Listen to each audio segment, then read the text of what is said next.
Bonjour à tous. On vous remercie de vous être inscrits l'un des premiers webinaires que l'IFCOP s'organise, hein. Euh, je me présente, donc Benjamin Canzer, je suis ostéopathe en France et donc j'ai fondé l'IFCOP il y a 2 ans. Donc, de formation post-grade pour les ostéopathes notamment, donc, action de formation dans France, dans les établissements de santé, maisons de retraite, hôpitaux et tout ça. Mais voilà, ça, c'est le sujet du jour. C'est Benjamin, bienvenue à tout le monde. Je vais essayer de gérer tout ça du mieux que je vais pouvoir. Alors, je dois admettre quelques participants encore en même temps. Regardez le chat, 8 heures le matin. J'ai qu'un seul café, mais enfin, on va y arriver. Donc, bienvenue à cette webinaire, encore une fois. Je m'appelle Joseph Guillucier et puis, comme vous voyez, je suis dans la photo quelque part là.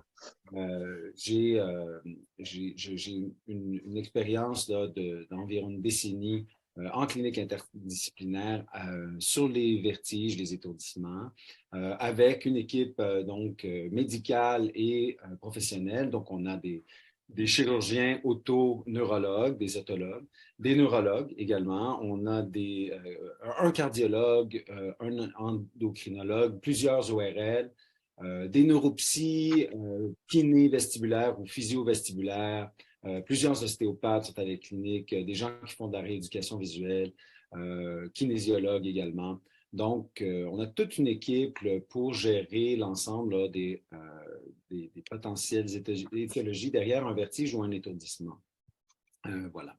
Et donc, aussi, pour ceux qui me connaissent moins, là, je me présente, là, je suis éducateur physique et à la santé et je suis professeur de Tai Chi depuis plus de 20 ans.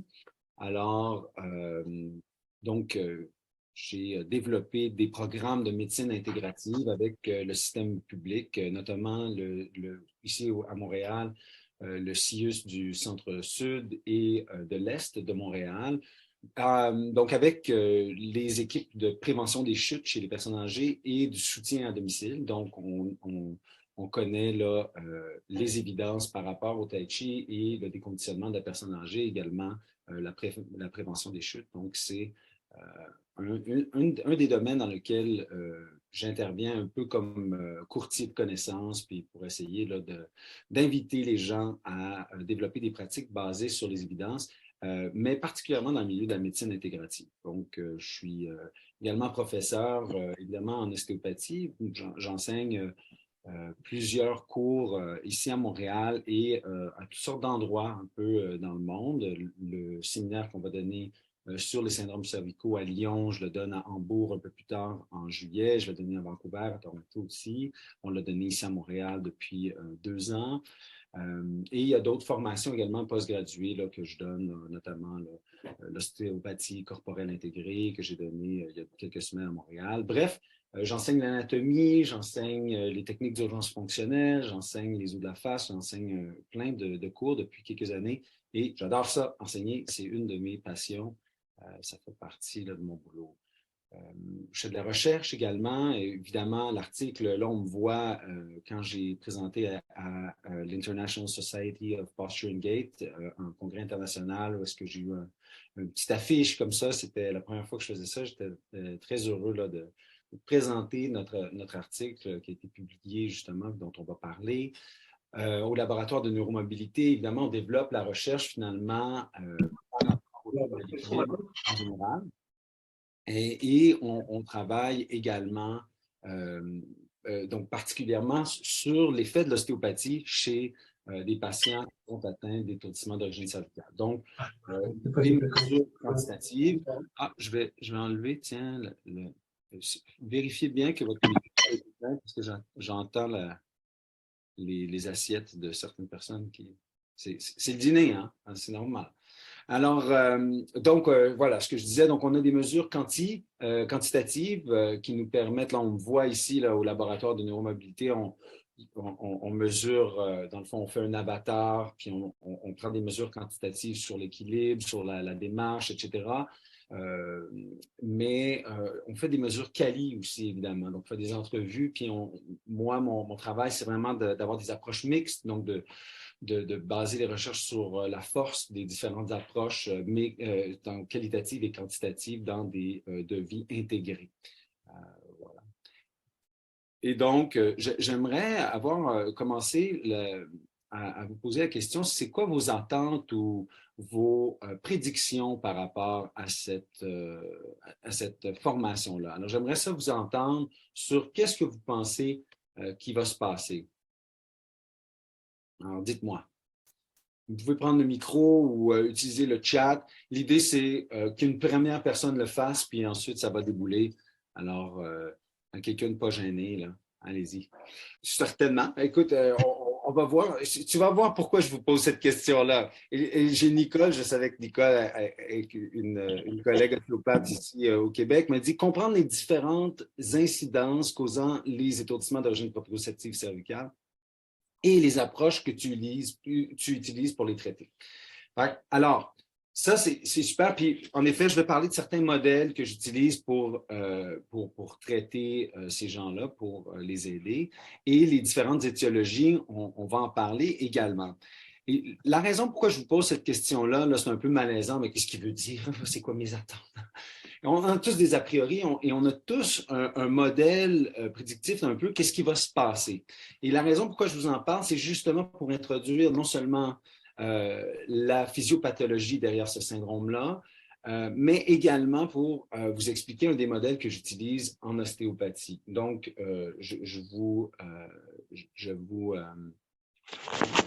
alors, vous êtes les participants du cours. Vous avez un ensemble d'attentes, de prédictions qui sont basées sur vos expériences personnelles, vos mémoires, puis pour certains, ils me connaissent, alors voilà. Puis là, Caroline Crescens qui me dit, elle veut connaître la place des techniques de Robert Rousse, le modèle d'urgence fonctionnelle. Alors, ça, on va en parler également dans le séminaire. Disons que les techniques comme telles, non, ce sont des techniques que moi j'ai développées, mais le modèle, disons, où les principes, ce sont des principes là, de Robert, puis les principes de l'ostéopathie traditionnelle. Mais bref, l'ensemble des participants aujourd'hui, vous avez des attentes et des prédictions sur qu'est-ce qui va se passer. Puis, le webinaire va vous présenter certains éléments. Certaines choses vont correspondre à vos attentes et certains éléments vont être des éléments qui vont être surprenants et qui devraient changer à mesure que vous allez avoir des informations surprenantes. Ça devrait changer votre modèle central, si on veut, ou vos attentes que vous avez par rapport à ce qui s'en vient, n'est-ce pas? Si vous rentrez, vous dites, ah, ça va être très sérieux, vous arrivez et j'ai aucun vêtement, puis que je vous parle comme ça, peut-être que ça va changer ce que vous attendez qui s'en vient par la suite, n'est-ce pas? Donc, ça, c'est si vous êtes en santé. Alors, je vous explique un peu pourquoi je vous raconte ça. Alors, c'est parce que la théorie qui est à la base du modèle avec lequel on travaille, c'est que votre cerveau, il va utiliser des prédictions pour savoir un peu qu'est-ce qui va se passer, quelles sont les informations qu'il va recevoir. Et il peut mettre à jour normalement son hypothèse en fonction des nouvelles données. Donc, vous pensez que vous allez avoir tel type d'informations et que ça va être communiqué de telle façon pendant le webinaire, et les éléments du webinaire vont être soit vont correspondre à ça ou vont vous surprendre. Si ça vous surprend, théoriquement, ça devrait changer votre modèle prédictif. Par contre, dans certains cas, il y a une rigidité du modèle central qui provoque la sensation de l'attente. Ce que je veux dire, c'est qu'on va finalement ignorer certaines informations qui ne correspondent pas à nos attentes et c'est comme un billet de confirmation. Vous voyez, on va avoir tendance à ignorer ou à rejeter les informations qui contredisent nos attentes et seulement se centrer sur ce qui confirme, okay, ce qu'on pensait qu'il allait se placer. Finalement, cette idée-là, c'est que la rigidité de notre croyance ou de notre attente va être modulée notamment par des phénomènes comme l'anxiété, la peur, la fatigue. Okay? Donc, on va avoir tendance à rester très attaché à notre modèle central si on a ces phénomènes-là qui se produisent en même temps. Alors, pourquoi je vous raconte ça? Grosso modo, votre cerveau a des attentes, des prédictions sensorielles qui sont basées sur ses expériences personnelles, ses mémoires, donc des aspects limbiques, et il va avoir également un ensemble d'afférences, OK, qui viennent donc toutes les informations qui viennent vers le cerveau. Certains vont correspondre, certains non. Dans le cas des étourdissements d'origine proprioceptive cervicale, l'éthiopathologie qui est la plus qui est considérée dans la littérature, c'est qu'il y a une inadéquation entre les prédictions du modèle central et les informations proprioceptives qui viennent du cou. En d'autres mots, dans ce cas-là, on va voir qu'il y a un ensemble de prédictions proprioceptives qui sont faites par le cerveau. Il s'attend à recevoir une certaine information. Il a modélisé un modèle central basé sur l'information vestibulaire, l'information visuelle, ses expériences, ses mémoires. Il se dit, bon, je devrais recevoir telle information proprioceptive, mais l'information afférente, en fait, est une erreur de prédiction. Plutôt que le modèle s'adapte, en fait, le modèle devient rigide. Souvent, c'est des gens qui vont vivre des conditions qui vont rigidifier leur modèle central.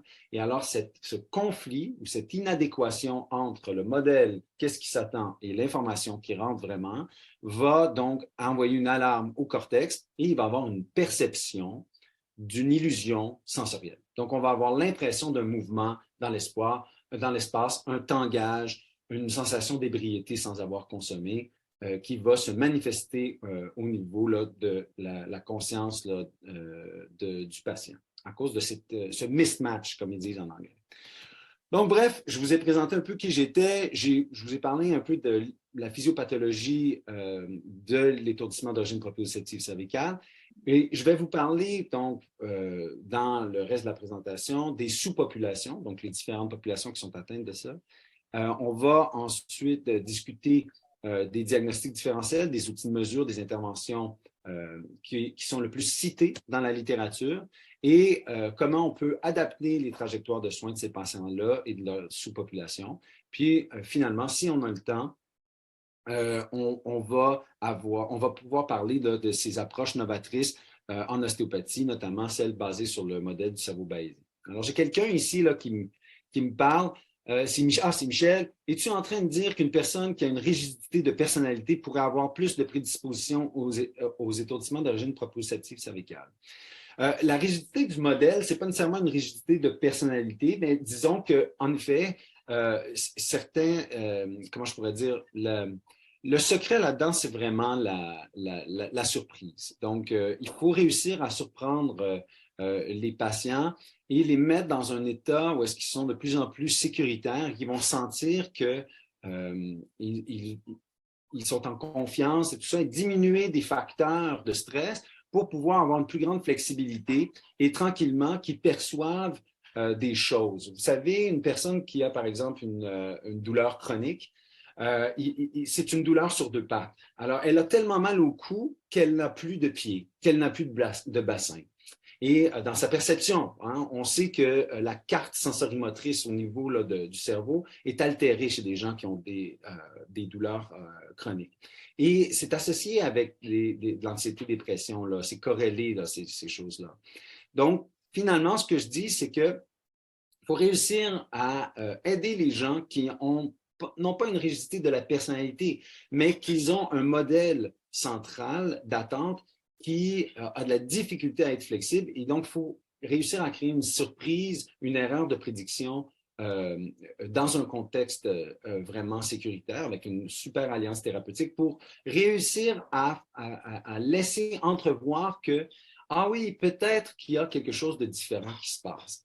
Et de cette façon-là, si le modèle change, le modèle central, à ce moment-là, il y a une chance qu'il y ait une meilleure adéquation avec l'information qui rentre. Donc, on parlera des moyens comme tels également par la suite. Mais ce n'est pas trop loin de ce que tu dis, Michel. Ce n'est pas trop loin de ça. Ce n'est pas le cas pour tout le monde, mais c'est l'hypothèse qu'on met en place, là, cette idée du cerveau bayésien. Donc, je vous présente l'article. Donc, l'article, finalement, c'est un examen de portée qui porte sur les trajectoires de soins des patients dans leurs différentes sous-populations qui sont atteintes d'étourdissement d'origine proprioceptive cervicale. Alors, dans ce processus-là, on va avoir, on va regarder différents éléments donc, que je vais vous nommer. Moi, j'ai écrit cet article-là avec Issam Saliba, qui est le chef du service ORL ici au Centre hospitalier universitaire de Montréal, et avec la directrice du laboratoire de neuromobilité, Dorothée Barthélemy, dans le contexte là, de mon doctorat là, en sciences de la réadaptation. Donc, grosso modo, qu'est-ce qui est arrivé? C'est qu'on a mené cet examen de la portée, qui est une enquête finalement systématique, pour finalement avoir une idée des caractéristiques, non seulement de la littérature, mais des caractéristiques des sous-populations et des caractéristiques des trajectoires de soins. Qu'est-ce que je veux dire par là? Je veux dire les interventions, les outils de mesure et les différents diagnostics concurrents. Okay? Et la méthode qu'on a utilisée, c'est le Joanna Briggs Institute Methodology.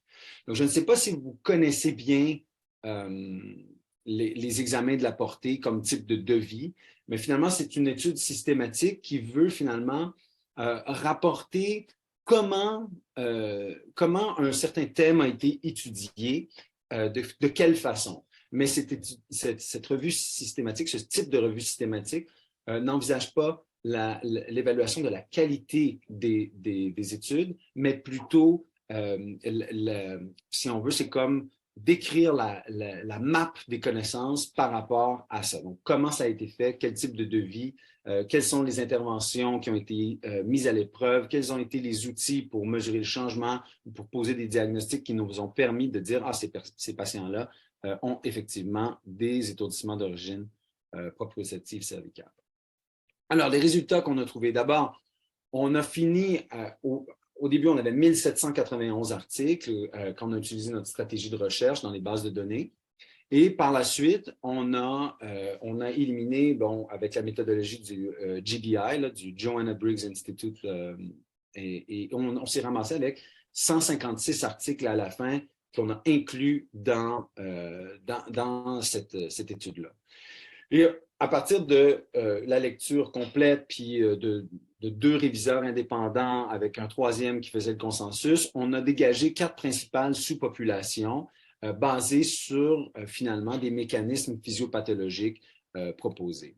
Et ensuite, on a déterminé les éléments là, de la trajectoire de soins, comme je vous parlais, donc les diagnostics différentiels, les outils de mesure, les interventions, qu'on a classés selon ces sous-populations-là.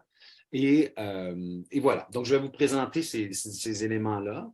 Et premier élément, je pense, une précision lexicale, c'est la différence entre un vertige et un étourdissement. Alors, ça, c'est quelque chose qui n'est pas nécessairement clair pour tout le monde. Et je voulais commencer avec ça pour voir ça. Alors, d'abord, est-ce qu'il y a des gens ici qui connaissent ou qui ont une idée de la différence entre ce qu'est un vertige et qu'est-ce qui est un étourdissement? Est-ce que vous avez cette idée? Oui? Vas-y. Caroline? La différence? Non? Personne? OK, je me lance. Donc, le vertige, c'est une illusion de mouvement. Ah, Caroline me parlait de perte d'équilibre. Alors, on va en parler. L'équilibre, ça peut être, par exemple, on peut parler de ça comme une performance motrice, donc la capacité d'être en équilibre, soit dynamique ou statique, mais c'est une performance motrice. Là, lorsqu'on parle de vertige ou d'étourdissement, on parle de la perception de stabilité. Donc, on parle d'un phénomène perçu et non d'une manifestation sensorimotrice. Okay? Ça peut être parce qu'on perçoit un vertige ou un étourdissement. À ce moment-là, ça pourrait affecter notre équilibre, en effet, et créer un déséquilibre, donc dans la manifestation motrice de la chose. Donc, c'est un mouvement perçu, exactement. Donc, le vertige, c'est à proprement parler une illusion de mouvement. Ça, c'est la définition at large acceptée là, par les sociétés d'autorinolaryngologie. Donc, grosso modo, le vertige, c'est une illusion de mouvement. Et à ce compte-là, lorsqu'on est en clinique, souvent le vertige, on va l'utiliser pour décrire quelque chose qui est potentiellement rotatoire, c'est-à-dire angulaire autour d'un axe, ou rectiligne, donc une antépulsion, rétropulsion ou latéropulsion. Ces manifestations-là sont souvent évocatrices de quelque chose qui soit vestibulaire périphérique ou central, souvent. ça pourrait être différent. Ça pourrait être un problème vasculaire notamment ou neurologique central. Mais entre autres au niveau du tronc. L'idée, c'est qu'on pourrait dire que le vertige a cette manifestation-là qui est très particulière, c'est-à-dire rotatoire, c'est très classique ça, ou rectiligne. Maintenant, que l'environnement bouge ou que la personne bouge dans sa tête, si c'est rotatoire, ça reste un vertige dit rotatoire. Pour ce qui est de l'étourdissement, c'est une illusion de mouvement également. Donc, on pourrait dire à la limite qu'un étourdissement, c'est un type de vertige. Mais il est non rotatoire. Et ça, c'est important. Il est non rotatoire, il est plutôt évocateur d'un tangage, comme je disais, d'une sensation d'ébriété sans avoir consommé, et pourrait être potentiellement associé à un déséquilibre. Donc, ça pourrait se manifester également dans la performance sensorimotrice. On pourrait dénoter soit à la position statique ou en marchant une déviation ou des oscillations différentes. Alors, voilà. Alors, ce que Araba nous dit, c'est que c'est une sensation. Voilà. C'est une sensation beaucoup plus qu'une manifestation motrice, malgré que si on a une sensation, étant donné que le mouvement, ça part aussi des sensations, il pourra avoir une conséquence, disons, objectivable par la performance. Alors voilà. Donc, grosso modo, comment on fait pour diagnostiquer les étourdissements d'origine proprioceptive cervicale? C'est l'exclusion des autres causes de vertige. Alors, c'est sûr que ça demande une grande connaissance des différentes étiologies potentielles de vertige. On en discutera pour ça. Alors, c'est généralement pas les ostéopathes qui posent ces diagnostics-là, en tout cas pas au Québec. Et donc, on va beaucoup travailler en interdisciplinarité. Également, donc, non seulement on veut exclure les différentes causes de vertige, mais on veut exclure également les autres types d'étourdissements qui peuvent venir du cou. Je vous donne un exemple. On pourrait avoir une insuffisance vertébro-basilaire ou on pourrait avoir une pathologie cervicale au niveau vasculaire. Et à ce moment-là, ça aussi, ça peut donner des types de vertiges, beaucoup plus des vertiges rotatoires ou des vertiges évocateurs de quelque chose de vestibulaire à cause de l'ischémie transitoire.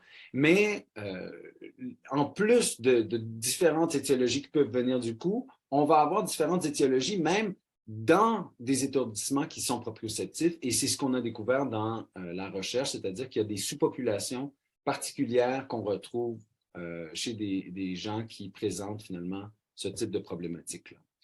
Alors finalement, la raison pourquoi on s'intéresse à tout ça, c'est pour améliorer les trajectoires de soins de ces gens qui ont cette problématique. Parce que vous allez comprendre très rapidement que c'est des gens qui présentent des profils très différents et pour beaucoup dans notre expérience, et ça, c'est pas dans l'article, mais dans notre expérience, c'est des gens qui vont avoir de l'errance thérapeutique et qui vont passer d'une personne à l'autre et d'un médecin à l'autre et d'un ostéopathe, un chiropraticien, un kiné, un chaman, un acupuncteur et qui vont avoir de la difficulté à trouver des solutions à leurs problèmes.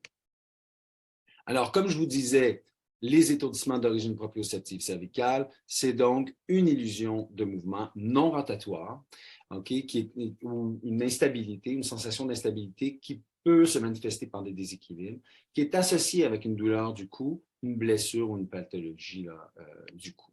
Et l'hypothèse, encore là, c'est l'inadéquation des afférences cervicales avec proprioceptive, évidemment, avec le modèle central. Donc, la question qu'on s'est posée dans l'article, c'est comment est-ce que c'est étudié finalement? Comment ils sont diagnostiqués, comment sont évalués, comment sont traités ce type de patients-là dans la littérature et quelles sont les caractéristiques de ces types de patients-là et quelles sont les caractéristiques de la littérature également. Donc, grosso modo, je vous en ai parlé. On a fait une méthodologie qui est reproductible, c'est-à-dire qu'à partir des bases de données, on a cherché des articles avec une stratégie très spécifique dont on pourra parler dans un ensemble très large de bases de données. C'est un travail de moine. Et on avait évidemment des critères d'admissibilité qui était bien précis et d'inclusion et d'exclusion. On a recueilli dans l'extraction de l'information les éléments pertinents à la trajectoire de soins dont on a parlé avec 2 réviseurs différents, ça fait partie de la méthodologie, et on a fait des synthèses, donc je vais vous montrer les différents résultats de l'article. Grosso modo, c'est comme ça que ça s'est produit, donc à partir de notre stratégie, on a eu 1741 articles, et à la fin, après différentes étapes de sélection des articles, de lecture, disons, seulement par le titre et l'abstract. On a enlevé une partie, puis par la suite, on a lu en intégral 278 articles scientifiques par 2 différents réviseurs. Et pour différentes raisons, on en a éliminé une certaine partie. Puis, les 156 articles qui restaient, c'était finalement le groupe qui a constitué la base pour toutes les informations que je vais vous donner maintenant. Donc, si on regarde seulement comme les types d'articles qui ont été là, les articles sont généralement des articles observationnels. Donc, ça nous permet de considérer les facteurs de risque, les caractéristiques des différents patients. À partir de ces études-là, on a pu justement extraire les sous-populations. Puis, on a eu également, en bleu, ici, on voit des études plutôt d'intervention, donc d'efficacité d'approche sur ce type de syndrome-là. On le voit ici, donc il y en a un peu moins, mais il y en a quelques-unes, certaines avec un contrôle, certaines sans contrôle, sans groupe contrôle. Et on a également, en jaune, ce sont des revues systématiques. Donc, la plupart des revues ont été narratives, c'est-à-dire orientées selon, donc pas de manière systématique, donc non reproductible et avec une transparence encore qui n'est pas là, dans le sens où les méthodes pour pouvoir sélectionner les articles, on ne sait pas c'était lesquels, c'est un peu justement le risque de la revue narrative, c'est le biais finalement de confirmation. Hein.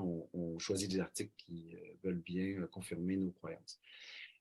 Par contre, il y a eu quelques tentatives pas tentatives, ils ont réalisé là, les revues systématiques. Ces revues systématiques-là, ce sont des revues d'évaluation de la qualité, par exemple, d'une intervention. Particulièrement, on en a vu dans le cas, par exemple, de la thérapie manuelle.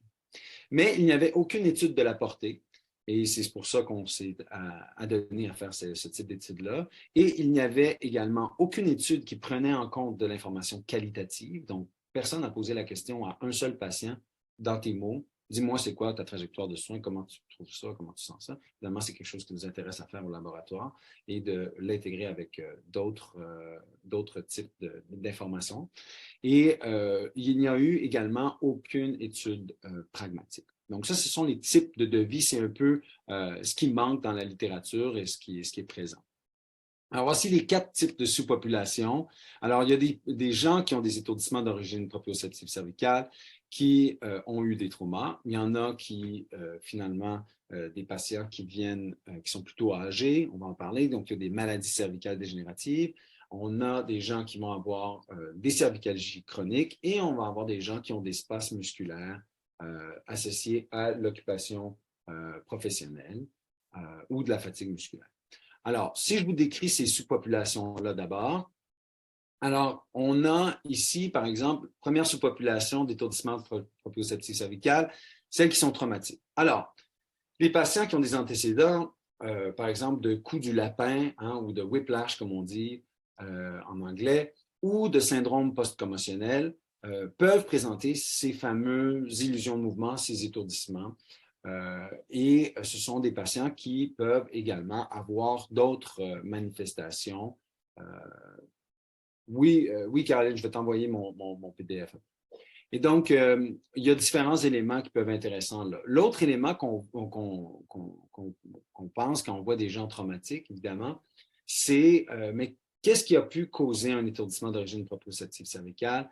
Bien, encore là, la littérature nous renseigne sur les hypothèses derrière ça et on pense que la douleur peut modifier l'information proprioceptive, les limitations de mouvement, donc les aspects histologiques, ainsi des ligaments paravertébraux, de la musculature qui a été atteinte, ça pourrait altérer donc également la proprioception cervicale. Donc ça, c'est un peu l'hypothèse physiopathologique derrière des traumas. Mais rappelons-nous, si quelqu'un a des traumas, Et il faut éliminer d'autres causes de maladie. Il y a des diagnostics concurrents, hein, n'est-ce pas? Donc, c'est un élément, bien sûr, l'étourdissement est possible, mais il y a également d'autres causes qui pourraient être derrière cette présentation clinique. La prochaine catégorie que je vous présente, c'est la douleur cervicale chronique. Alors, c'est des gens qui, eux, n'ont pas eu de traumatisme, n'ont pas particulièrement de spasme ou de fatigue musculaire, mais qui présentent depuis plus de 12 semaines de la douleur au niveau du cou. Et là, on parle encore là de la nociception qui peut altérer la proprioception. Ça serait ça l'hypothèse du mécanisme physiopathologique. La maladie cervicale dégénérative, finalement, ça, c'est une altération des structures. Hein. On dit de l'arthrose, quelque chose comme ça, au Québec, et c'est au niveau du cou. Et donc, c'est une population qui est majoritairement âgée, qui présente ce type d'étourdissement-là. Ça peut être associé avec des radicalgies ou des symptômes radiculaires et des douleurs à l'épaule, des maux de tête. Donc, ce sont des patients qui ont une dégénérescence cervicale et donc qui peuvent présenter d'autres types de symptômes. Et donc, il faut aussi savoir qu'est-ce qu'ils ont en dehors de ces étourdissements-là. Les changements, donc encore là, histologiques, donc à cause de cette dégénérescence-là, peuvent être à la base d'un désordre proprioceptif.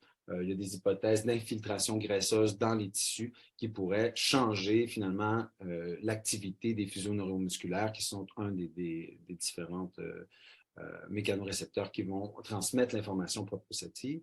Donc, les processus inflammatoires également pourraient altérer la proprioception cervicale. On sait que dans les changements histologiques, il y a aussi, par exemple, le développement de petits disques de Ruffini dans le disque qui est atteint. Donc, il y a toutes sortes d'évidences, disons, indirectes qui nous disent, ah ben, peut-être que c'est à cause de ces changements histologiques-là qu'il va avoir des étourdissements. Et finalement, les spasmes ou la fatigue musculaire associée à l'occupation professionnelle, mais encore là, c'est des populations sédentaires qui présentent des étourdissements associés à une fatigue ou des spasmes.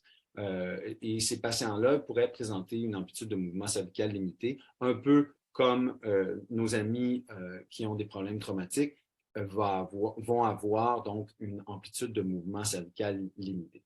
Et Araba nous pose, mais y a-t-il des causes mécaniques? Ben, les causes mécaniques sont les causes soit mécaniques comme ça, donc c'est-à-dire des positions occupationnelles qui sont problématiques, qui génèrent des spasmes musculaires de par la position notamment de la tête par rapport au corps. Et on a les causes mécaniques qui peuvent être d'origine dynamique et, par exemple, des causes comme traumatiques qui peuvent causer des altérations au niveau histologique et créer ces problématiques-là. Donc, ici, c'est les spasmes musculaires qui pourraient altérer l'apport proprioceptif. Hein. Le fait que le muscle est toujours contracté, ça va altérer donc si la fibre extrafusale, donc la fibre musculaire qui est à l'extérieur du mécanorécepteur qui envoie la proprioception, si elle est tout le temps contractée, elle va changer la fonction de la fibre intrafusale, donc de la fibre qui, elle, rapporte l'information proprioceptive.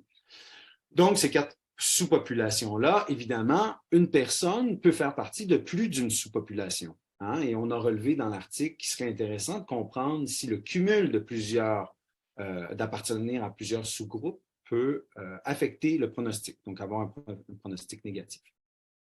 Et finalement, ce qu'on remarque, c'est que c'est une plainte transversale. Ça veut dire que reste préoccupant le fait que ces patients-là vont voir différents types de médecins. Donc, notamment, la personne traumatique va peut-être être à l'urgence, va voir quelqu'un de médecine interne ou peut-être un orthopédiste ou un neurologue. La personne qui présente la dégénération cervicale va voir davantage peut-être un rhumatologue, va peut-être voir un gériatre. Tandis que la personne qui a de la cervicalgie chronique va peut-être voir un physiatre, va peut-être voir un médecin de famille, un médecin généraliste. La même chose avec celui qui a un spasme occupationnel musculaire, va peut-être aller voir un ORL parce qu'il y a des étourdissements ou un otologue. Bref, c'est une plainte transversale et dans ce sens-là, les médecins ils doivent connaître cette condition-là Lorsqu'on travaille avec ce type de population-là, il est donc nécessaire d'avoir une équipe pluridisciplinaire, autant au niveau clinique qu'au niveau de la recherche. Alors, c'est évidemment de cette façon-là qu'on travaille. Et ce qu'il faut se rappeler, c'est que c'est un diagnostic d'exclusion. Et je vous invite fortement à travailler avec des médecins qui peuvent poser ce genre de diagnostic-là pour vous rassurer, puisque les causes potentielles derrière un étourdissement peuvent être dangereuses et on va en discuter de façon générale et en association avec les différents, dans le fond, les différentes populations. Donc, grosso modo, qu'est-ce qui peut être derrière et quels sont les diagnostics concurrents? On le voit, les grandes catégories diagnostiques qui sont non spécifiques, hein, c'est les causes centrales ou dites centrales, les causes du système nerveux central, cardiaque et otologique ou vestibulaire, si on veut. Et également la pharmacie, hein, la polypharmacie notamment, et les médicaments.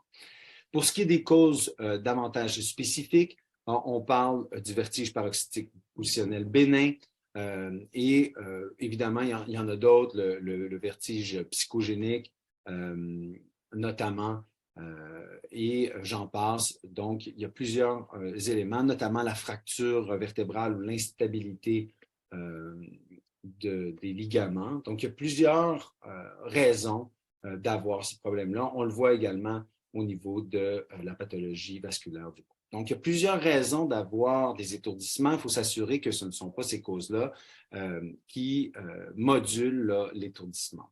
Mais chez nos différentes populations, il y a des caractéristiques un peu plus spécifiques. Donc, lorsqu'on a quelqu'un qui est traumatique, évidemment, le trauma, c'est très logique, pourrait faire décoller certaines autoconies de la macula et les mettre en suspension dans le vestibule. Donc, comme disent certaines personnes, les cristaux, il pourrait avoir des autoconies ou des otolithes qui sont en circulation et créer une onde endolymphatique dans le vestibule, créer des illusions de mouvement. Vertiges rotatoires, eux, par exemple, ne sont pas des vertiges ce ne sont pas des étourdissements, mais davantage des vertiges rotatoires proprement parler. L'instabilité vertébrale cervicale ou une fracture de la vertèbre est très envisageable dans un cas traumatique, donc il faut éliminer ça. Des traumas crâniens, évidemment, c'est important. Alors, on voit qu'il y a certaines causes qu'on envisage, des vertiges psychogènes. Écoutez, dans un cas traumatique, c'est sûr que ça affecte des aspects d'anxiété, dépression, souvent dépendamment du trauma, là, de l'accident qui est à la base de la chose. Donc, il faut considérer certains types de diagnostics concurrents davantage devant quelqu'un qui est traumatique. Et ça, c'est ce qui est cité dans la littérature. Par exemple, si vous rencontrez quelqu'un qui a une maladie cervicale dégénérative, alors c'est quelqu'un qui n'a pas nécessairement de trauma qui se présente à vous, à ce moment-là, puisque c'est une personne âgée, notamment, on va considérer la maladie cardiaque, par exemple, ou des problèmes vasculaires, comme les pathologies vasculaires du cou. On va regarder la question des médicaments, parce qu'en effet, chez certaines personnes âgées, on a, en tout cas au Québec, une problématique qu'on appelle la polypharmacie, hein, qui est ce fait de prendre plusieurs médicaments pour compenser pour des effets secondaires d'un médicament, on prend un autre médicament, etc. Et le système vestibulaire étant fait comme il est, il réagit à la plupart, sinon l'ensemble des neurotransmetteurs. Donc, il y a des possibilités d'étourdissement pour beaucoup, beaucoup de médicaments, notamment ceux qui gèrent les problèmes cardiaques et les problèmes centraux. Et encore là, on parle de potentielle instabilité ou fracture vertébrale, puisque on ne sait pas la cause traumatique, mais pathologique, hein, l'ostéoporose qui est présente chez cette population-là souvent, et la maladie elle-même dégénérative qui entraîne des changements histologiques et des problèmes ligamentaires notamment. Donc, on pourrait avoir ça. Par ailleurs, là, on le voit dans les cervicalgies chroniques, on va parler des pathologies otologiques, donc des problèmes de l'oreille interne. On a des causes plus générales chez ceux qui ont des cervicalgies chroniques et on a des causes également plus générales chez les professionnels qui ont des spasmes musculaires, mais on voit que pour ceux qui ont des origines traumatiques et la maladie cervicale dégénérative, il y a vraiment des éléments qui sont particuliers à regarder, donc des diagnostics concurrents pertinents dans ce cas-là. Alors, grosso modo, je vais vous faire fi de l'ensemble des tests qui servent à exclure les pathologies, mais je vais attirer votre attention sur la manœuvre d'Exalpin que peuvent faire là, les physiothérapeutes au Québec, les médecins ORL. C'est nommé beaucoup dans la littérature, mais évidemment, ça mesure seulement le canal postérieur, hein, le canal supérieur. Donc, il y a également d'autres canaux, notamment le canal latéral. Le canal antérieur pourrait on pourrait le mettre en évidence avec une manœuvre de Dixalpin, que ce serait dans l'analyse du nystagmus ou du mouvement oculaire qu'il y aurait une différence. Mais quand même, ça reste incomplet là, comme analyse. Il faut le compléter avec d'autres manœuvres pour pouvoir faire ça. On voit ici, par exemple, c'est très peu cité, un signe de fracture. Par contre, si on regarde les radios X, ils l'utilisent beaucoup. Donc, encore là, il y a cet aspect-là de donc la radiographie par rapport à l'évaluation clinique. On voit que c'est sous-utilisé l'évaluation clinique. Donc, il y a certains éléments qui ressortent là, dans l'article et il n'y a aucune mesure psychologique qui est nommée là, dans les principaux trucs. Pourtant, c'est le deuxième catégorie diagnostique spécifique qui est à éliminer. Donc, c'est un autre élément important là, pour nos confrères médecins. La question aussi là, de l'analyse Doppler là, pour l'artère vertébrale, ces problématiques-là, on voit que c'est peu utilisé, somme toute. Et quand on veut inclure les étourdissements d'origine proprioceptive cervicale, donc ça, c'est pour essayer de l'exclure, hein, les autres tests, c'est pour pouvoir essayer de trouver une autre maladie. Et là, lorsqu'on veut, c'est-à-dire vraiment essayer de trouver si effectivement il y a cette problématique, ce qui est souvent nommé, ce sont des tests qui ont pas de spécificité. Donc, par exemple, on va palper le cou et essayer d'illiciter une douleur, ou on va faire une évaluation au niveau là, de la mobilité là, des jeux articulaires au niveau spinal. Mais peu de tests qui ont une possibilité d'être spécifiques. Donc, encore là, il faudrait développer ça. Pour ce qui est des interventions qui ont été regardées, c'est surtout la thérapie la thérapie manuelle et la thérapie par l'exercice.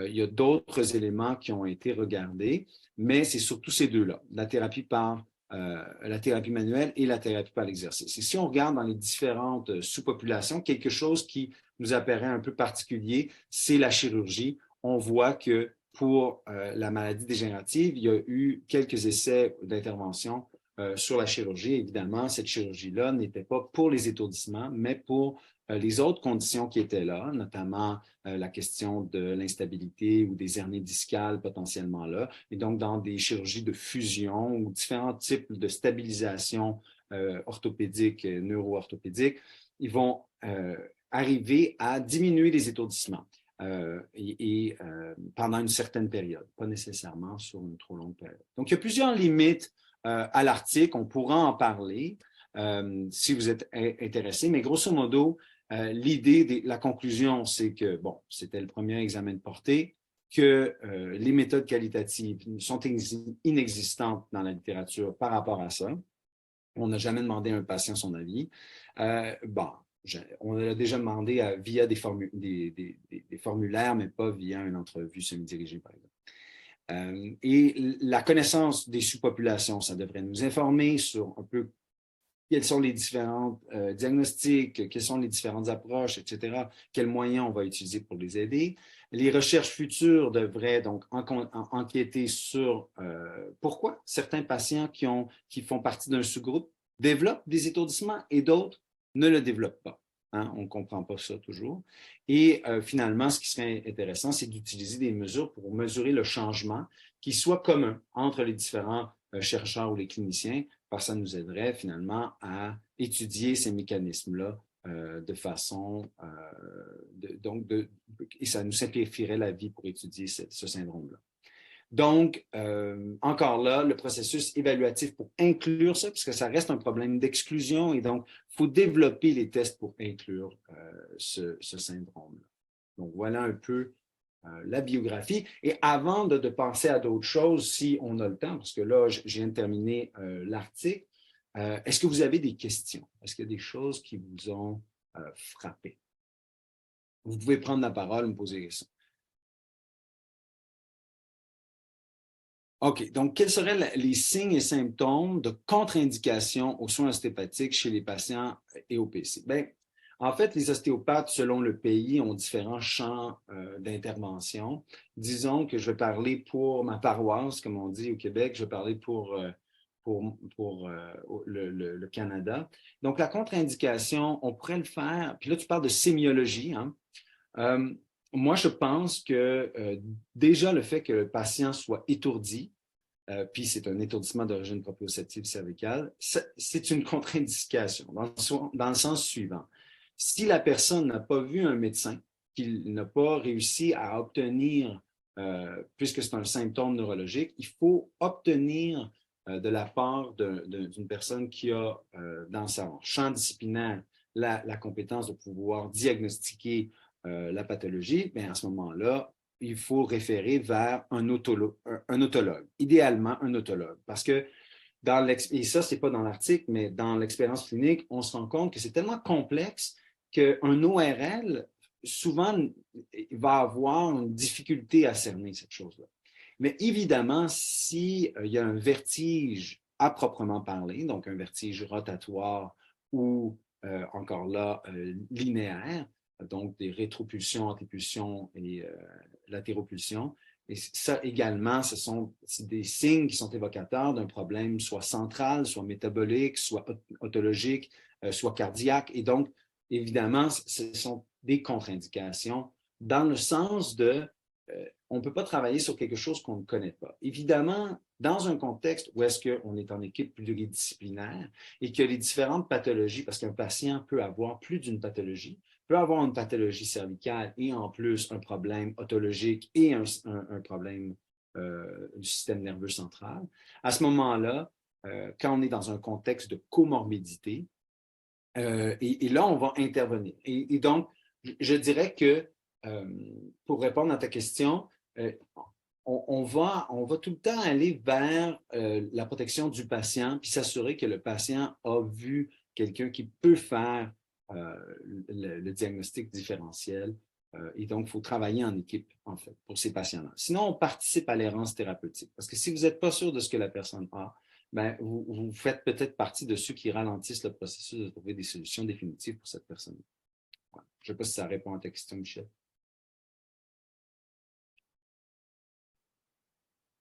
Tout à fait, merci. Avec plaisir. Très clair. Merci beaucoup pour ta belle présentation, c'est vraiment cool.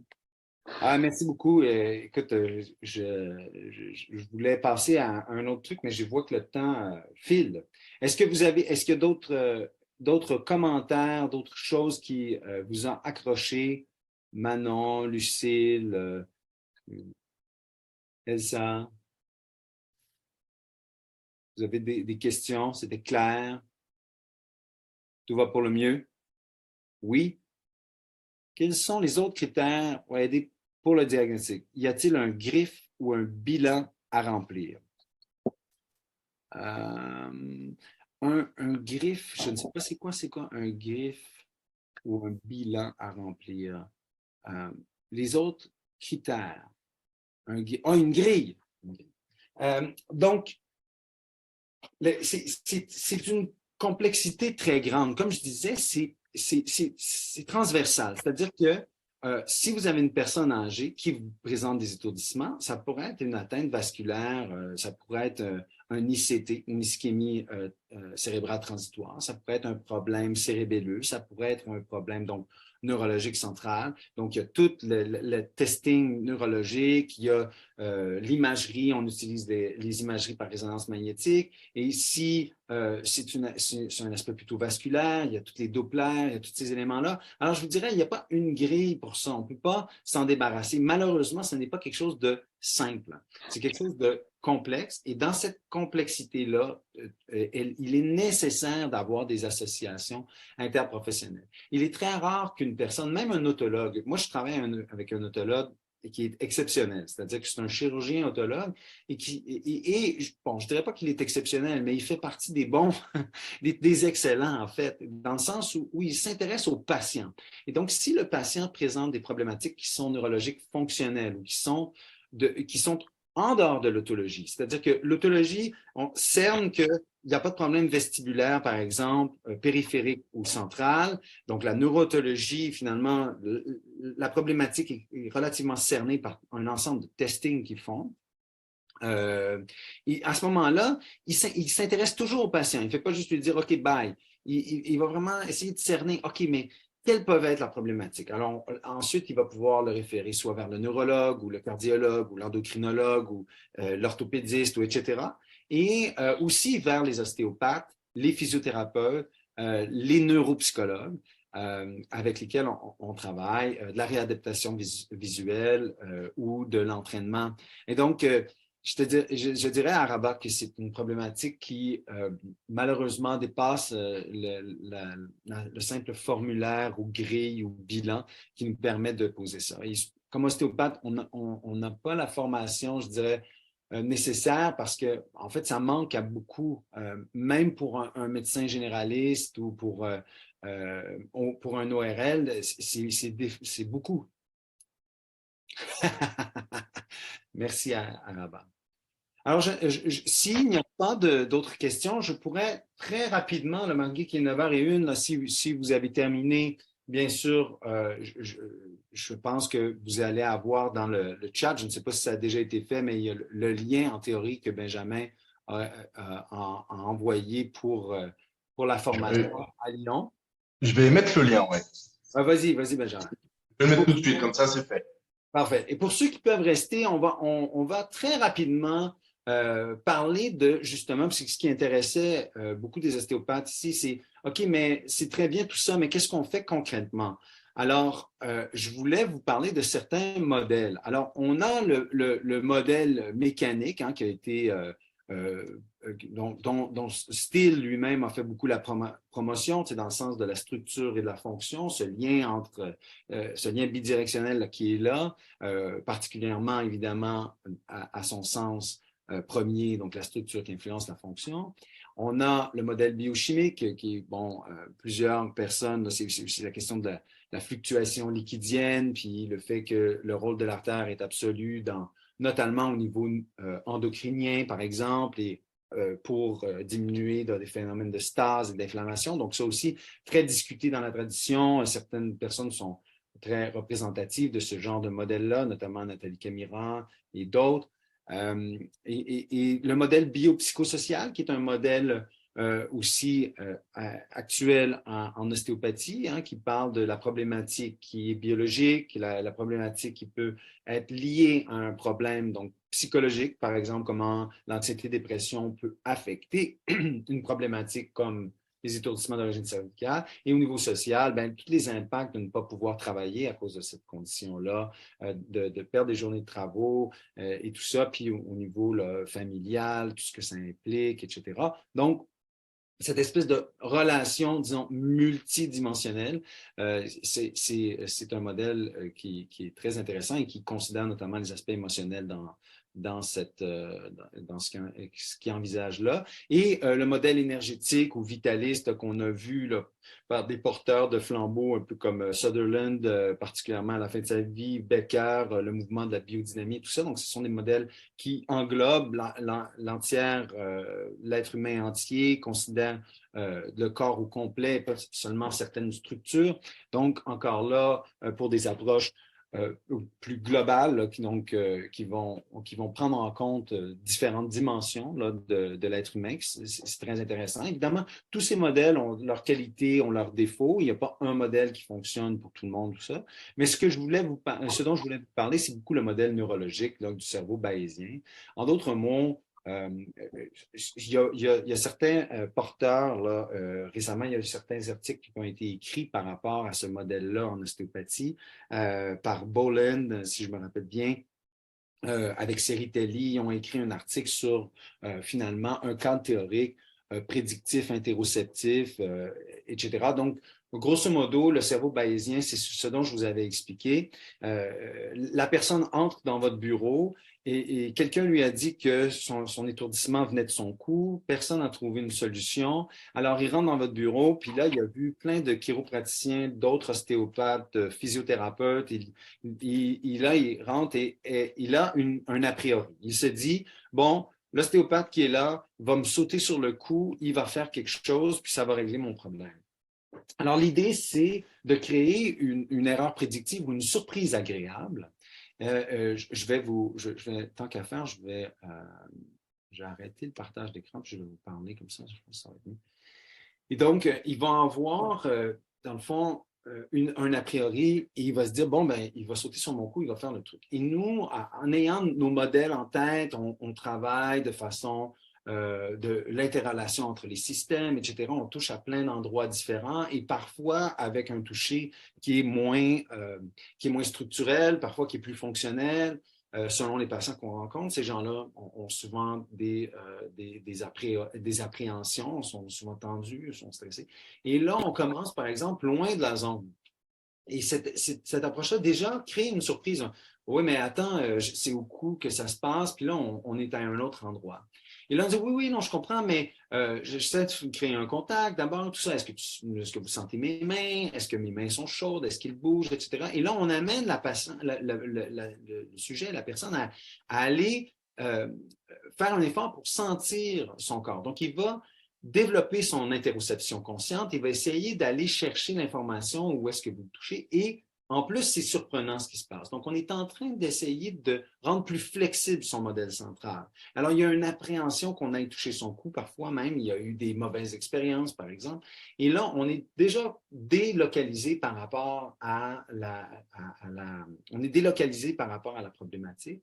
On n'est pas où est-ce qu'il s'attend à ce qu'on touche. Et ça, déjà, ça crée une première surprise.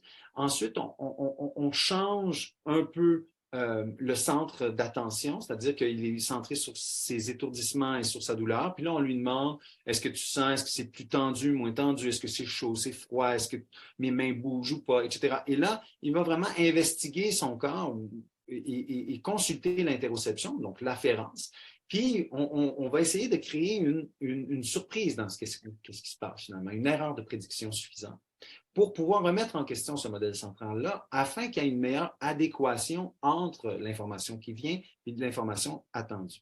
Et lorsqu'on va toucher localement, souvent, on va avoir une approche qui alterne entre un toucher très fonctionnel à un toucher un peu plus structurant ou structurel et en mobilisant des volumes. Et si on fait quelque chose à ces patients-là, et ce qui est important, c'est de faire quelque chose de différent de ce qui a déjà été fait. Bien sûr, s'ils ont vu plein de gens, par exemple, ils ont vu des physiothérapeutes, il ne s'agit pas d'aller faire de la physiothérapie parce que ça ne fonctionne pas. C'est pour ça qu'ils sont en train de voir. Donc, il faut faire, et ça, c'est de l'évidence même, il faut faire quelque chose de différent pour s'attendre à des résultats différents.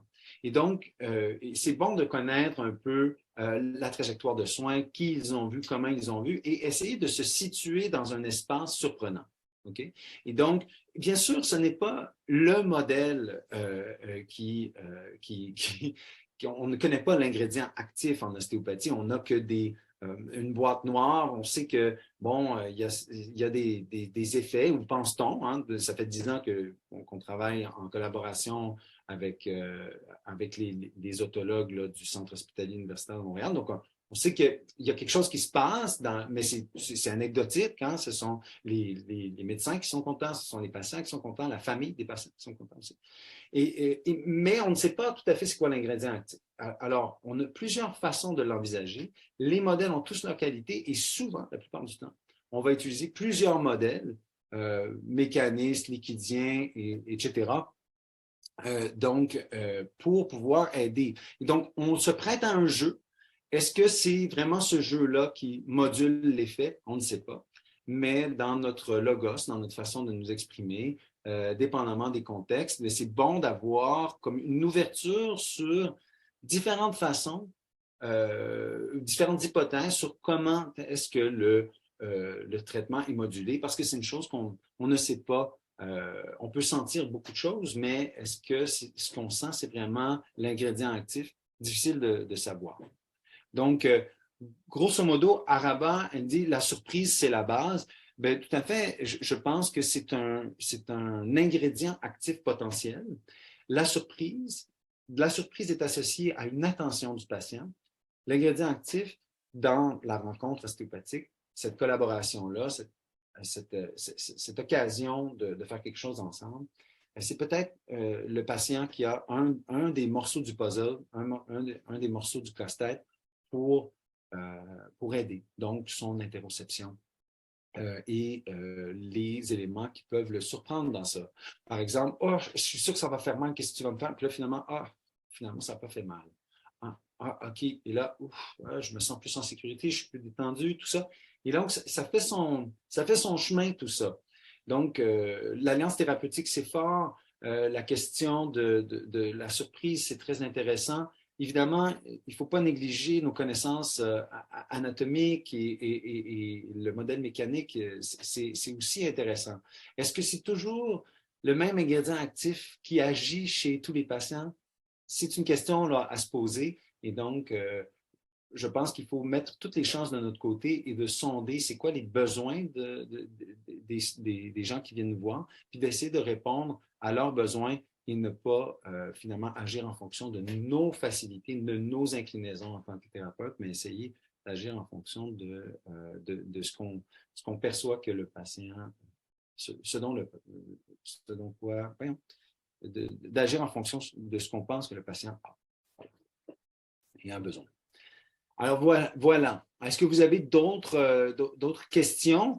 Je pourrais vous envoyer dans le chat, par exemple, le lien pour l'article. Si vous voulez en savoir plus, si c'est quelque chose qui vous intéresse, évidemment, j'ai fait un survol rapide, mais c'est quelque chose qui est assez long et un peu plus complexe. Ceci étant dit, je vous laisse le truc ici dans le chat. Vous me direz si ce truc-là fonctionne. Je ne suis même pas sûr que j'ai réussi à le faire, mais on va voir. Je pense que est-ce qu'il marche le lien? Est-ce que vous avez essayé? Je pense que ça marche. Ça fonctionne. Ah bon, super. Alors voilà. Est-ce que y a-t-il d'autres questions, d'autres trucs? Superbe introduction, très intéressant. Bon, ben merci, Manon, Caroline. All right, good. Je suis super content pour vous.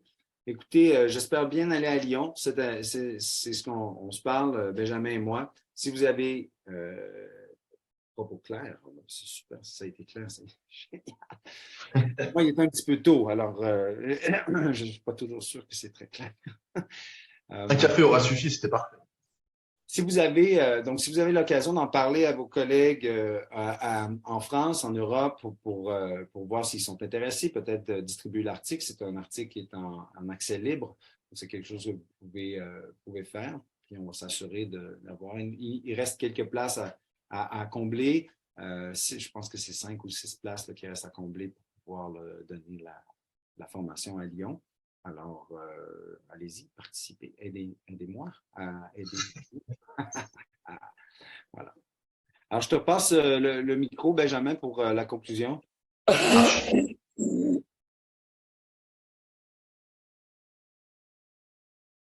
Hop. Bah, merci pour cette présentation. Très, très intéressant, très instructif. J'espère que les participants ont bien apprécié. Apparemment, oui. Donc, comme vous a dit Joseph, on vous a mis le lien vers l'article. Je crois que je l'ai testé, donc il fonctionne. Je vous ai mis le lien, moi, vers la formation. Donc, comme je l'ai dit un petit peu en introduction, voilà, Joseph va intervenir les 29-30 juin, 1er et 2 juillet à Lyon pour nous proposer justement cette formation-là qui est inédite en France, hein, parce que si je dis pas de bêtises, tu l'as pas encore en France, tu l'as fait pas mal d'endroits en Europe, mais pas encore en France. Donc voilà, ce serait une première. Première pour moi, pour la France en général. Voilà, donc voilà, c'est un peu l'objectif de notre organisme de formation, c'est essayer de proposer des intervenants un peu nouveaux. Donc voilà, Joseph, vraiment dans ce cadre-là. Et puis en plus, Donc, ce thème-là est super intéressant, que vous avez pu voir avec cette introduction. Donc, voilà, si vous êtes intéressé par la formation, n'hésitez pas à cliquer sur le lien pour avoir plus d'infos, à vous inscrire, à partager l'article, à partager de la formation aussi. Mais voilà, ça nous tient vraiment à cœur d'arriver à proposer cette formation en France et notamment à Lyon. Donc, voilà, on vous remercie tous pour votre présence et puis on va aussi mettre en ligne le webinaire pour 2 personnes. Donc, mais voilà, si vous n'avez pas de questions, tu verras tout dans la formation, plein de choses. Un peu tout ce qui a abordé le Joseph, et puis si tu veux un peu plus, Joseph. Ben, dans le fond, je vais te remettre le PowerPoint que j'ai fait. Je te l'envoie en format PDF. Puis tu pourras le partager avec les gens qui ont participé aujourd'hui. Puis comme ça, de cette façon-là, tout le monde va avoir accès à l'info, quoi. OK. Il y en a plusieurs qui vont manifester c'est ça. On me disait, par exemple, est-ce que votre PowerPoint est disponible, tout ça. Donc, vous allez.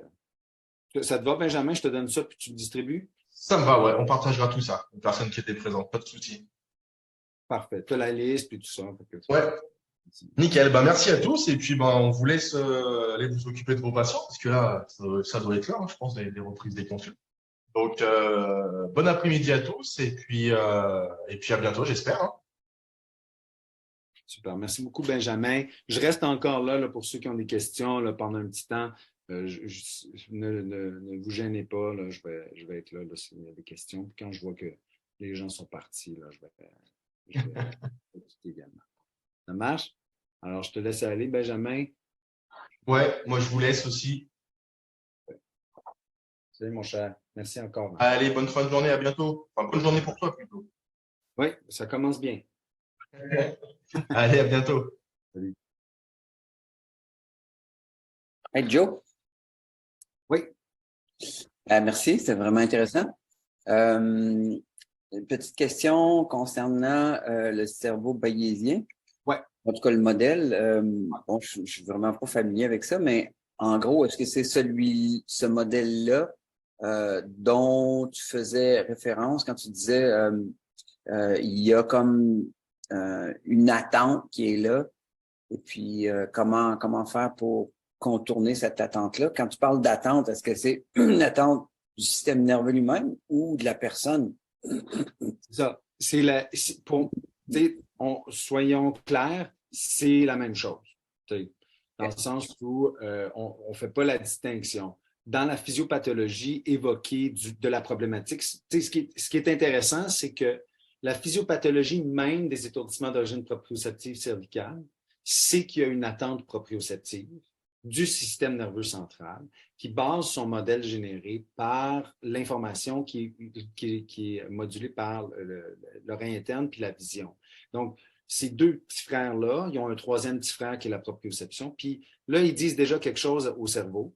Et là, le cerveau s'attend que le troisième petit frère dise la même chose, là, parce que c'est ça l'idée. Donc, mais dans le cerveau bayésien, on dit que ce modèle-là central qui est construit comme une attente, comme un modèle de prédiction, il est conçu également à partir des mémoires, puis à partir de l'expérience. Puis quand on parle de mémoire, on parle aussi des émotions, évidemment.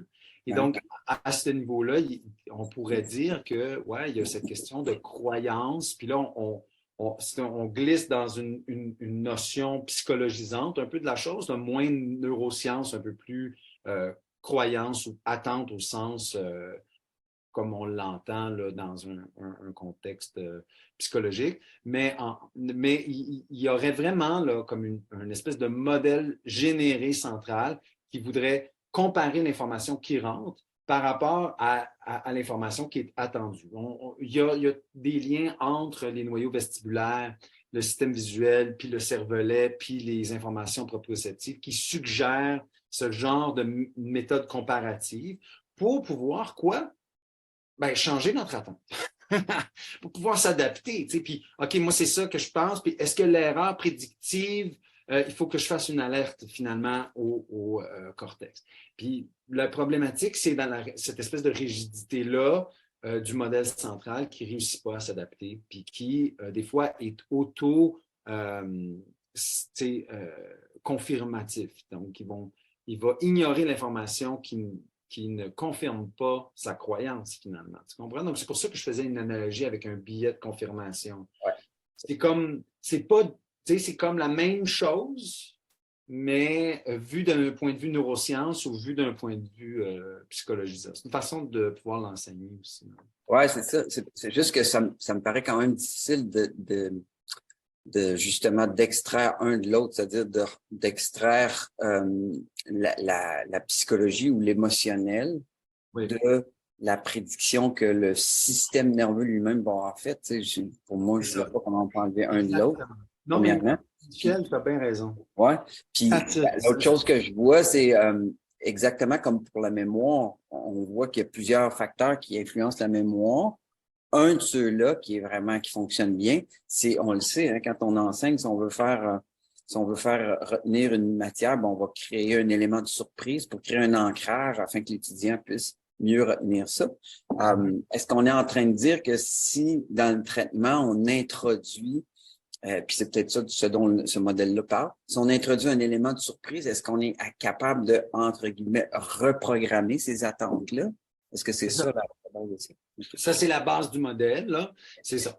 Et donc, c'est tout à fait ça, Michel. Puis, tu sais, quand tu dis que c'est difficile à séparer les choses, bien, il faut comprendre que ce modèle-là, lui, il se base sur le fait que c'est pas séparable. Donc, on est dans un paradigme de embodiment. Donc, au lieu d'être dans un holisme, où est-ce qu'on sépare les différents systèmes, par exemple, je sais pas, spirituel, physique, émotionnel, mental, etc. Là. Donc, au lieu que ce soit comme que l'être humain soit une accumulation de différentes dimensions avec, puisqu'ils sont tous ensemble, il y a un petit plus à la fin qui apparaît, là, qui est émergent. L'holisme, ce n'est pas le paradigme à la base de ce type de modèle-là, c'est le embodiment. Le embodiment, c'est que toute expérience, en fait, est indivisible entre système nerveux central, corps, puis même environnement. Et donc, on ne serait pas la même personne, on n'aurait pas les mêmes mémoires lorsqu'on est dans un certain environnement, puis lorsqu'on est dans un autre. Et donc, beaucoup d'études en neurosciences ont tendance à avoir des évidences indirectes de ça. Évidemment, ça ne fait pas l'unanimité, mais le embodiment, ou si on veut, cette espèce on pourrait le mettre en contraste avec un dualisme, là, mettons, cartésien, là, comme d'un côté l'âme et de l'autre côté le corps, là, si on veut. Donc, il n'y a pas ce dualisme-là. On expérimente les émotions de façon complètement inséparable et les douleurs de façon complètement inséparable. Et après, on doit comme chirurgicalement extirper, le patient ne va pas te dire « j'ai une douleur », mais il y a une partie que c'est une douleur spirituelle, une partie que c'est une douleur physique, une partie c'est une douleur émotionnelle, puis une partie que c'est mental. Il l'expérimente de façon brute, d'une unifiée, et ensuite, il peut l'analyser, il peut le couper au couteau si tu veux, mais ça prend un couteau. Et donc, c'est une vision un peu différente. Puis David Prudin, il dit un livre pour mieux appréhender le cerveau bayésien, The Predictive Mind, An Introduction to Bayesian Brain Theory de Hugo Bottemann, Yannick Longuet et Christophe Gold. Regarde ça, 2022. Hein? J'ai pas lu ce livre-là. Moi, j'ai juste jasé avec une de mes neurologues, puis on parlait de ça. L'effet de surprise doit certainement s'appliquer à toute problématique alors. Oui, Nicole, le principe d'effet de surprise, c'est ça. Et là, l'affaire, c'est que, et puis Michel, tu vas bien comprendre ça aussi, en fait, c'est qu'on ne peut pas non plus arriver puis foncer dans le modèle central. Ils ont des attentes. La raison pourquoi ils ont des attentes, c'est parce que ça a du sens, ça. Hein? C'est pas que c'est fou. Le problème, il n'est pas dans l'attente. Alors, correspondre à l'attente, c'est une chose, c'est important. Mais une chose qui est plus importante, c'est de rendre ça sécuritaire comme contexte, d'avoir vraiment la question du consentement, de l'alliance thérapeutique down, de la représentation de la situation comme étant sécuritaire, de la collaboration, pour pouvoir faire que le modèle central devienne moins rigide, si on veut. Puis, tu sais, donc, on veut créer cette espèce de contexte de plus de flexibilité par tous les moyens qu'on peut, correspondre aux attentes dans le sens positif du terme, pas aux attentes négatives, mais et créer un effet de surprise par ailleurs. Donc, tout mettre pour que il y ait une possibilité de flexibilité par rapport à ça. C'est comme dans les problèmes d'anxiété, dépression. Les gens vont avoir « je suis anxieux », c'est leur modèle central, puis à chaque fois qu'ils vont avoir une sensation qui évoque l'anxiété pour eux, qui émane de leur corps, là, qui vient de leur viscéra, puis qui est entretenu par le cerveau, ils vont avoir tendance à confirmer leur modèle à partir de cette information-là. Mais tous les moments où, je ne sais pas, ils ont regardé un film ou ils viennent d'aller aux toilettes ou ils viennent de prendre leur douche, peu importe, ce n'est pas tout le temps égal l'anxiété. Il y a des moments où il y en a moins. Mais ils vont avoir tendance à ne pas réaliser qu'il y a moins de sensations. Et l'idée, c'est d'attirer l'attention sur « mais regarde, là, tu te sens mieux. Regarde, là, ça va bien. Tu as le droit, des fois, de te sentir pas également anxieux tout le temps. » Et cette notion-là de remettre une espèce de paysage, de reposer le corps comme au complet, pas juste une douleur sur deux pattes, mais une douleur dans un contexte, dans un panorama ou dans un paysage corporel plus large, avec donc une cartographie sensorielle ou somatosensorielle plus adéquate, plus précise. T'sais. Donc, c'est un peu pour ça, si je comprends bien, pourquoi tu mettais beaucoup d'emphase sur le fait de te revenir à plusieurs fois là-dessus, dans ta présentation, de dire ça n'a jamais été fait lors d'une entrevue dirigée qu'on pose la question au patient, qu'est-ce qu'il vit, lui, par rapport à ça. Donc, c'est des espèces de questionnaires standardisés et qui sont par écrit. Par contre, la différence avec l'entrevue, si je comprends bien là où tu veux aller, c'est de dire, hey, là, il va se développer un lien thérapeutique avec l'intervieweur qui pourrait avoir, lui, un impact de sécuriser la personne beaucoup plus que ce qu'un questionnaire écrit pourrait faire. Ben, écoute, dans le contexte de la... On n'est pas dans de la recherche-action, on n'est pas en train de... Mais oui, pour répondre à ta question, la relation thérapeutique, les questions ouvertes, notre sensibilité au patient, notre capacité de démontrer des compétences puis des connaissances là-dessus, tout ce qui peut être rassurant aussi pour la personne, puis l'occasion de s'exprimer, parce que des fois, ça peut être assez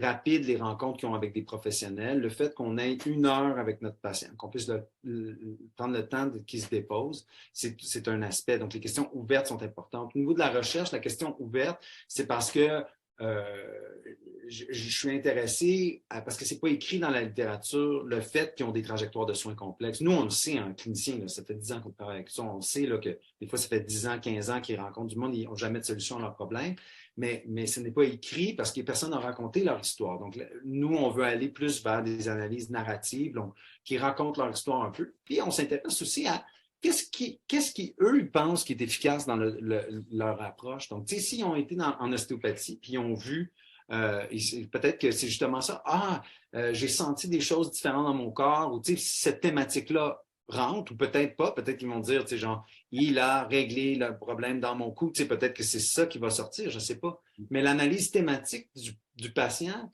dans une séquence, une fois qu'on a pris des valeurs quantitatives, puis qu'on termine avec des entrevues semi-dirigées, puis qu'on intègre ces données-là, on va voir peut-être que ceux qui sont répondants au traitement ostéopathique, ceux qui ont des meilleurs résultats, peut-être qu'ils ont une narrative différente que ceux qui n'en ont pas. Peut-être que le patient lui-même dicte comment il va mieux. C'est peut-être un peu les deux. C'est une des avenues qui n'a pas été relevée. Ouais, non, c'est ça, Michel. Là, je vois Nicole. Est-ce qu'on peut référer à Dr Saliba ou un otologue directement si on a besoin d'expertise ou d'investigation plus précise? Alors, moi, ce que je fais quand les patients viennent me voir pour des étourdissements, des vertiges, des choses comme ça, je leur dis, bon, vous devez avoir une référence en ORL. Puis, une fois qu'ils ont la référence ORL, Là, on peut dire, bon, ben, il faut parler avec ce docteur-là, docteur Saliba, qui est l'autologue ici au Québec. Maintenant, en Europe, je n'ai pas de relation avec des autologues pour l'instant, mais au Québec, c'est le chef du service ORL. Évidemment, la référence ORL générale, c'est pas qu'elle est mauvaise, c'est juste qu'il y a des possibilités que, en fait, cette personne-là, si elle est vraiment atteinte de quelque chose d'un peu complexe, central notamment, tendance que l'ORL va faire, ben, ouf, c'est pas mon problème, mais il y a une possibilité aussi que l'ORL dise, ah, ben, je vais vous référer vers le docteur Saliba. Donc, des fois, on court-circuite un peu l'affaire, puis on dit, bon, ben, moi, ce que je vous recommande, c'est de voir telle personne, puis après, le patient, il va faire qu'est-ce qui lui, considère le mieux. Il va peut-être dire, ben, moi, je vais aller voir un ORL d'abord, puis c'est tout à fait correct. Il y a des excellents ORL qui savent absolument tout de l'autologie. Mais évidemment, Dr. Saliba, c'est quelqu'un qui a une niche là, assez développée, on va dire ça. Je pense qu'il y a plus de 170 articles scientifiques publiés là, sur le sujet. Fait que, tu sais, quand même une grosse légume, comme dirait. Une pomme. C'est pas une pomme, c'est un fruit. Hein? Voilà. Ah, merci, Nicole, ça m'a fait plaisir. Alors, voilà. Donc, est-ce que vous avez d'autres choses, Michel? D'autres affaires? Bon, bon. C'est bon? C'est Alors, pour vous tous, merci beaucoup pour votre présence. Si vous n'avez pas d'autres questions, Alex, Lucille, Diane, Araba, ça va? Bye, Nicole. Bye, Diane. Bye, Araba. Bye, Lucille. Allez, bisous. Ciao.